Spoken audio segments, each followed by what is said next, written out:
Hey, hey, hey! Welcome to 2025 and the first feature Friday of 2025 at that. I know I kind of left you hanging a little bit in December and I apologize. I had so many ideas and things I wanted to discuss with you all here, but as is so often the case, life kind of happens and I enjoyed a couple of weeks off with family and friends and being able to tackle my TBR without any distractions, and tackle is a very strong word. I cleared out my currently reading for the new year and I am ready to start afresh. And with that, we will be doing some wrap-up-ish things of my 2024 reading year, or at least my favorites of the year still. But we have a lot to look forward to in 2025, and even I don't really know fully what it's going to bring, but I am excited to find out together. And if you didn't see my New Year's Eve community post, I just want to reiterate how grateful I am for everyone and this community and how we've grown over the last year, but just that this is a place that we can talk books and dive into books and get excited about book to screen adaptations and nerd out about the intricacies and whatever. So I am looking forward to continuing to do that with you in the new year. Again, whatever that is going to bring. But with that, the end of the year also had another bright spot in the form of a series that has been a bright spot for me as long as it's been publishing, and that is Amari and the Despicable Wonders by B.B. Alston, which is the third in the series that starts with Amari and the Night Brothers. Now, I have been ordering the British editions of these books since they came out because I really, really love the covers of them, and while I like the illustrations on the US editions, the eyes, particularly on the first book, just felt almost a little too AI for me. So I have these and now I've committed. And I will say when I ordered this, these were a surprise because I thought originally I was just getting the UK cover, but then it came foiled and it has the sprayed edges that you can't really see as well on the first one, but they are silver and it's signed. And so then the second one came with sprayed edges. You can see a little bit better and signed, but sadly the third one came on its own merit and is still a gorgeous edition. It just has normal edges and is not signed, which was probably user error, but we still have the wonderful illustrations throughout, and most importantly, we still have an adventure with Amari and her friends. Now, this is the third in a series, and we have discussed the other books in the series previously on Feature Fridays, and while I am going to do my best to kind of go around spoilers for this video, I can't make blanket guarantees that there will not be spoilers in this discussion, so do with that information as you will. But again, this is a middle grade series, and as I've said before in regards to this series, it fills me with a lot of joy, and it is a middle grade series that helped me discover a kind of magic and wonder that I remember feeling as a middle grade reader and thought was lost to me as an adult reader. And not in a sense that I don't still have joy as a reader as an adult, but I think there is a very distinct feeling within middle grade, especially middle grade fantasy. And this took me back to series like Artemis Fowl, like Inkheart, which may be a bad example because I got so stressed out by the ending of the second book I never actually finished the series, but maybe I need to go back to that since a new Inkheart book has come out as of last year. But again, there's a lot of joy in these books. I love these characters. I love how Amari in particular chooses to do good in hard circumstances and that her heart is always in the right place even if she makes a wrong decision. I love the magic of this world. It is just a real comfort to re-enter this world, and I wasn't sure what the landscape was going to look like re-entering this world for this book because as of the end of book 2, we ended the book on the run and with a very big development regarding Amari's brother. So there are going to be spoilers from here on out for some things, so just be aware. So we have this very interesting structure and arc structure of this series and this story because I hopped on Goodreads like midway through the book and saw that this series is no longer considered a trilogy, in which Amari and the Despicable Wonders would have been the last in the series, which I feel like I knew intellectually conceptually, but maybe I hadn't accepted because I was like, oh, really? It is a kind of world where I want to spend more time in it. And so when BB Alston had a kind of note within the book on Goodreads that the series is now 5 books, I was like, oh yeah, that makes sense. Perfect. But it is interesting in context of the structure of the series because there was kind of a very clear 3-book structure set out now that I've read 3 and can consider them in as a unit in a lot of ways. And we have the kind of springboard for more books at the end of this book, but I can see where that structure fell into place, especially with Amari and the Night Brothers, which is still my favorite in the series, being the kind of introduction to this world, letting us get a feel for the magic and the wonder of this world. And then with Amari and the Great Game, we upset that. It is, you know, the middle book. And middle books, middle movies are usually historically not my favorite. I feel like they get a lot of love a lot of the time because there's usually a lot of conflict, there's a lot of plot driving, they're usually the darkest of the series, and we have this tendency, as my friend Emily really articulated really well on a thread that I just happened to see from her, that we tend to think of like darkness and give this idea and narratives that feature like darkness and conflict in that way more gravitas and consider them more serious, which is a really intellectual way to unpack that when really I just don't love conflict.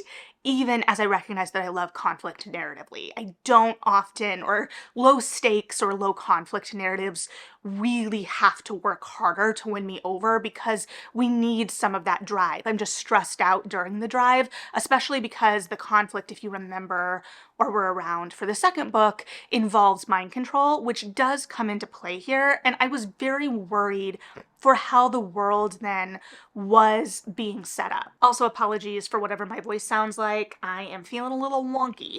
However, we, again, as I stated before all of that, start the book on the run. So we are no longer in the Bureau of Supernatural Affairs, which is kind of a make or break moment because it is such a wondrous world and such a fun world to live within, and in its own way is like the magic place. And so we have to leave that place, even as it's become much more stressful after the last book with the regime changes and the mind control. However, within that then we have a very kind of contained world where the stakes make sense, and especially for a middle grade book, the stakes of a school-esque setting makes sense. And so when we widen that out, especially within the context of almost kind of having to save the world, I mean, no almost about it, we're saving the world in this book, which we are not, you know, unfamiliar with in middle grade narratives. However, then there is more suspension of disbelief that has to happen, where there's more world building that has to happen outside of this very established and contained place where there's also an emotional connection as a reader. And so that's dicey. And I will admit I was very nervous about it, even as I was writing the high of Amari and Quentin being reunited and the kind of tensions there, because Amari has gotten very used to kind of running off on her own and saving the day and being guided by her own moral compass. And she is being reintroduced to this brother who she has always held on a pedestal, who has a much different idea of how things should go, and is also kind of relegating her back to this position of little sister, and how she is going to deal with that in wake of what she knows, especially because Dylan is one of the major antagonists of the book, becomes the biggest and only antagonist of the book after Harlow is kind of taken out, spoiler alert, at one point, which was good for me because that was just very stressful. And I think there's a lot that could be said kind of conceptually there, especially when we're looking at things like generations and how the big bads of this novel kind of distill and what they are kind of standing in for in terms of the larger societal picture. Of course, we have, you know, the kind of overarching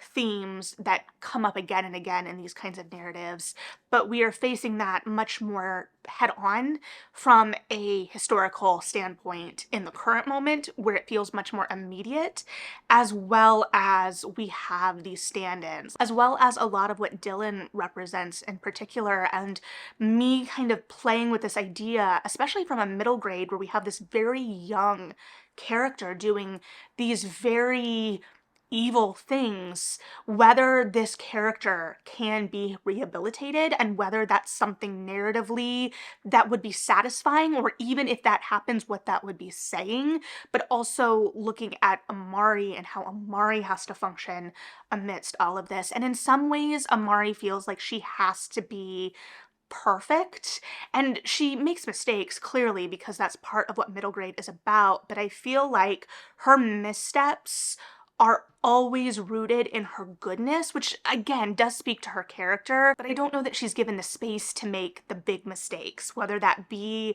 a fear of how readers would respond to certain character choices, whether it be guided by her just character as it is, but she is completely selfless throughout, and even her selfishness is born of selflessness, in the sense that she is grappling with this idea that her big mistake is granting Dylan this power, and that Dylan was granted this power because she essentially faced her own version of the trolley problem in the last book and picked Elsie, her best friend, over the kind of weight of the world, which again makes sense, especially from a middle grade narrative, and especially from the kind of brain that we're thinking of with young people and conceptualizing saving the person you love in the moment versus even like thinking of what the larger repercussions of that are. But Amari is really emotionally mature in a lot of ways, in the sense that she is able to kind of grapple with that, or even like going back for Laura,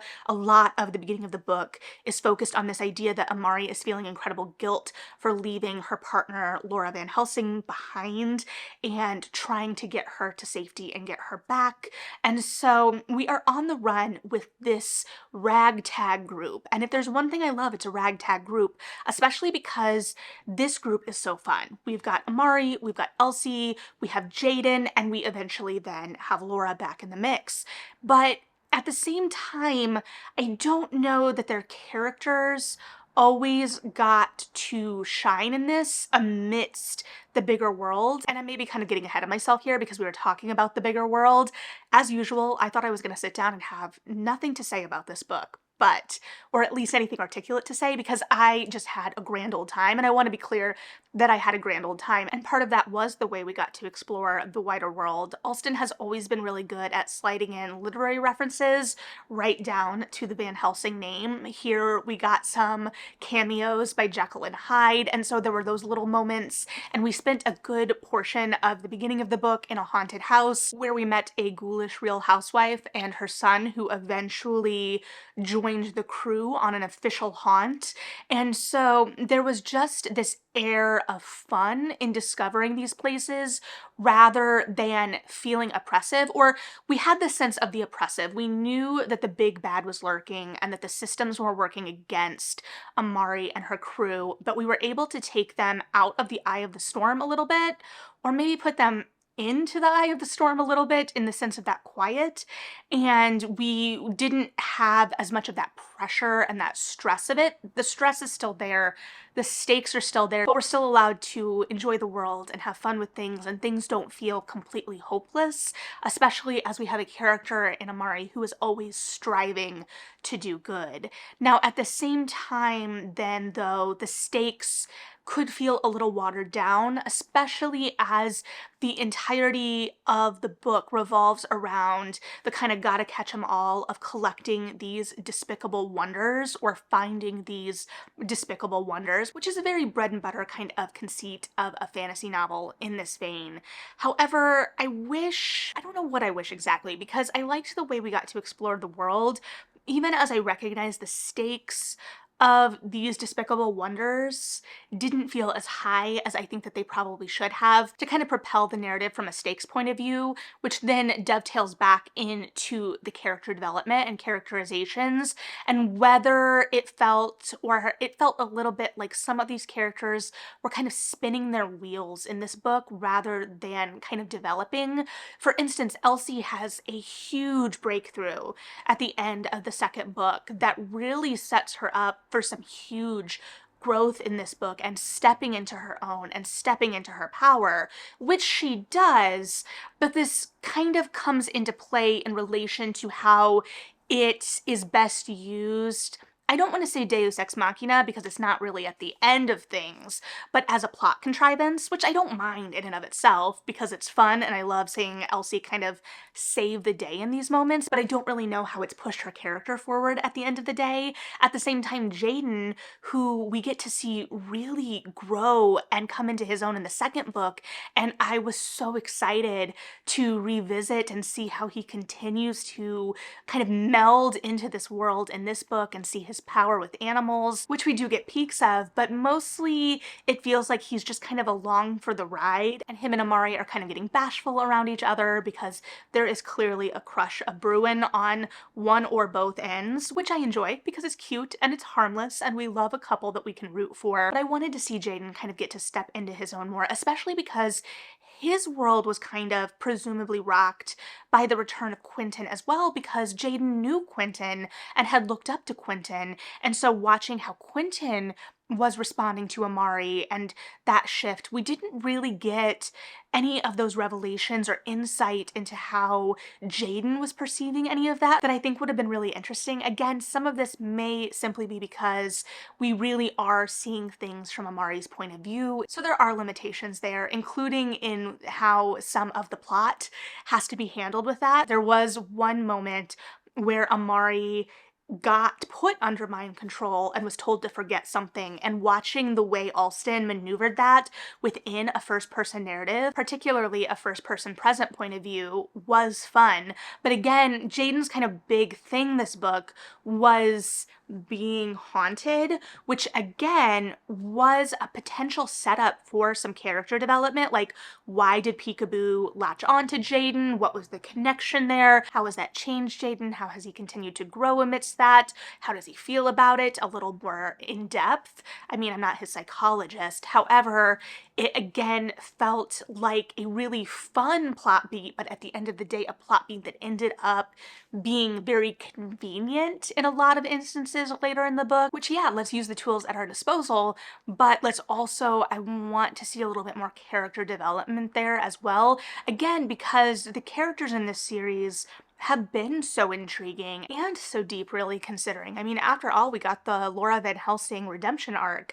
So amidst this, the larger picture of this made it feel like we were kind of jumping around from task to task, even as the kind of influence of Dylan was kind of intertwined with all of this, particularly within the context of the dream meets and this idea of Amari and Dylan being connected as the last natural born magicians, which I think we're really likely going to unpack more in the next couple of books. This idea of the foil there and how we react to our circumstances, which has been the kind of exploration throughout the series. Do not get me wrong, I have not missed that, but I think we're going to delve even deeper into that in upcoming books. However, here we were a little bit more focused on the task at hand that felt a little disconnected emotionally sometimes, which was not awful, because again, I was still having fun and I loved that it was used as a contrivance for us to discover these new places within the supernatural world and new supernatural creatures in particular, because I love getting to explore more of this world. And that was one of the things that I was saddest about in the last book, is that some of that joy and wonder was kind of pared back for the kind of immediacy of the threat. And here we had a very immediate threat, kind of. I mean, the threat was immediate, but we still allowed ourselves a little bit more of that joy and wonder of discovery within the supernatural world. However, then we had a little bit of a pullback on the emotional stakes, which then we have to see kind of play out in the end as there are emotional kind of ruptures in terms of especially like Amari and Quentin, and that perception, which I think could have been notched up even a little bit. I don't know if it was even as gutting as it should have felt like, because it felt like we were a little removed from the immediacy of the task at hand.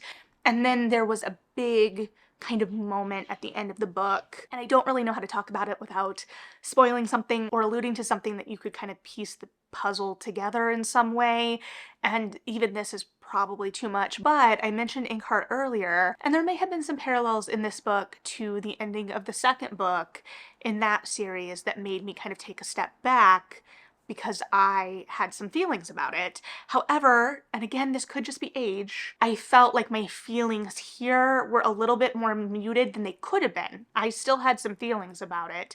Many feelings about it. I cried a little bit. And while I'm not advocating for the devastation of children, because I recognize that this is still a series for children, I think that if we had felt those stakes a little bit more immediately for the immediate characters and kind of set up what a lot of those choices were going to mean for them on an individual level in particular, I think the devastation of some of those kind of final moments would have hit a little harder, but also the kind of hope at the end as well would have had some more gravitas, and the note that we left on would have rung a little bit more true. Again, not that it didn't feel earned necessarily, but it was interesting because in some ways I felt like the discovery of the wonders and the searching for the wonders and what the wonders even were felt a little rushed, which was interesting, and I'm interested in where the rest of the series is going to go, because if we're getting more, why is it so necessary that we wrap these plot beats up so quickly? And again, this is nitpicky kind of overarching exploration stuff. I still loved my time. I still got lost in that magic and wonder, but the pacing did get a little bogged down in the middle, and we're just kind of looking and unpacking the why while still acknowledging that I absolutely loved this book. So I am very eager to know where we are going next within this world, what the future holds for Amari, what the future holds for Vanquish, if we are going to age the characters up at all going into the next books. I could see a time jump coming. I'm very interested in that possibility. I am much more nervous about a literal time jump in that I don't know when the next book is coming. And I think we had 2 years between the second and third, which is wild. Sometimes I think about how long I've actually been talking about books on here, and I don't really know that I can comprehend it. And I don't know if it's imposter syndrome, I don't know what it is, but I've been doing this for a second. And you know what? We're gonna keep doing it for many more seconds. So if you have read this book, if you've read the Amari books, let me know what you are thinking about this book, the series as a whole, below. If you have not read the Amari books, it's the beginning of the year, which is a perfect time to read the Amari books. I mean, anytime is a perfect time, but listen, I'll use whatever excuse I can. Now, looking forward more generally into the Feature Fridays of the coming year, because I am bound and determined to do much better this year than last on the Feature Fridays, as it is one of the things that I kind of built this channel on and I love to do. But I'm kind of thinking about it in terms of like, I had really set myself some pretty unnecessary boundaries in terms of really trying to review books within their release year, but I don't know as a mood reader if that is helpful. And a lot of that, as I've said before, was excitement for new books as they're coming out, combined with knowing how important the release year of a book is for its longevity and ultimately, unfortunately, an author's career with a publisher. However, I'm also starting to feel like those constraints are unnecessary in the sense that if we want to slip in some books that are technically backlist here and there, or as my mood reading takes me, I'm starting to lean more in that direction. I mean, obviously, this book is a 2024 release. I mean, it wouldn't have been a 2025 release. I mean, maybe it could have been a 2025 release if I had read an arc of something, but that also would have been kind of hypocritical coming off of a whole video explaining how I am kind of interacting with arcs much differently. At the same time, nothing is absolute. We'll see. I think we will still read a predominant number, maybe, I guess I can't look into the future, of 2025 releases while slipping in some backlist books as well as mood dictates. But you let me know if you have really strong feelings about that. We are in this together. And with that, as part of this being in this together, thank you for hanging out. I realize I didn't introduce myself to you, but at the same time, I didn't introduce myself for years and you all figured it out, so I think we'll be okay. But thank you as always for being interested in what I have to say. Like and subscribe if you feel like it. Read something good. And yeah,